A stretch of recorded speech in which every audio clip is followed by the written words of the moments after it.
மேஷ ராசிக்கு இது மகிழ்ச்சியான நாள், நன்மைகள் நடைபெறுகின்ற நல்ல நாள். மேஷ ராசிக்கு 4ஆம் இடமான கடகத்தில் சந்திரன் ஆட்சி பலம் பெற்று ராகுவோடு இணைந்திருக்கிறது. சுகஸ்தானம் வலுப்பெற்று இருக்கிறது.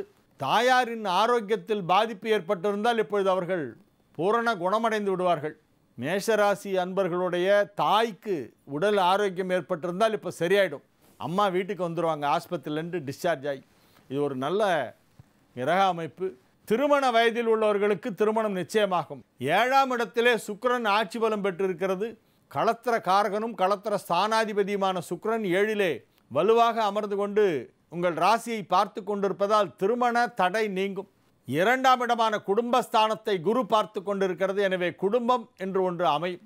பிரம்மச்சாரியாக இருப்பவர்கள், திருமணமாகாத பெண்கள் ஆண்கள் அனைவருக்குமே இப்பொழுது திருமணம் நிச்சயமாவதற்கு வாய்ப்பு இருக்கிறது.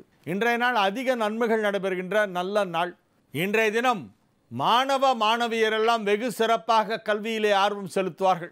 மேஷ ராசியிலே உள்ள இளம் வயதினருக்கு மகிழ்ச்சியான சூழ்நிலை உருவாகும். பள்ளிக்கூடத்தில் படிக்கும் குழந்தைகள், கல்லூரி செல்லும் இளைஞர்கள், திருமண வயதில் இருப்பவர்கள், வேலை தேடிக்கொண்டிருப்பவர்கள் ஆகிய அனைவருக்குமே நல்ல தகவல் வந்து சேரும். நீங்கள் இன்றைய தினம் மகிழ்ச்சியாக இருப்பீர்கள். நீங்கள் எதிர்பார்க்கும் நன்மைகள் நடைபெறும். வியாபாரம் செய்து கொண்டிருப்பவர்களுக்கு, சுய தொழில் செய்து கொண்டிருப்பவர்களுக்கு அதிலே மிகப்பெரிய லாபம் வரும். லாபஸ்தானமாகிய 11ஆம் இடத்திலே ராசி அதிபதி அமர்ந்து கொண்டிருக்கிறது. இந்த ராசி அதிபதி உங்களுக்கு மிகப்பெரிய தொழில் வளர்ச்சியை ஏற்படுத்தும். பொருளாதாரத்திலே மிகப்பெரிய ஒரு வளர்ச்சியை ஏற்படுத்தும். நன்மைகள் சற்று அதிக அளவிலே நடைபெறுகின்ற நல்ல நாள்.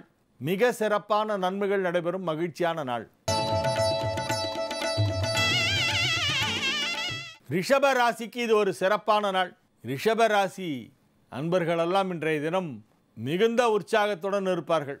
ஒரே சந்தோஷம். இன்னைக்கு துள்ளி குதிக்கக்கூடிய நாளாக இருக்கும். தலகால் புரியாது, அவ்வளோ சந்தோஷமாக இருப்பீங்க. ஏன்னா நீங்கள் எதிர்பார்க்கிற மாதிரியே எல்லாம் நடக்கும்.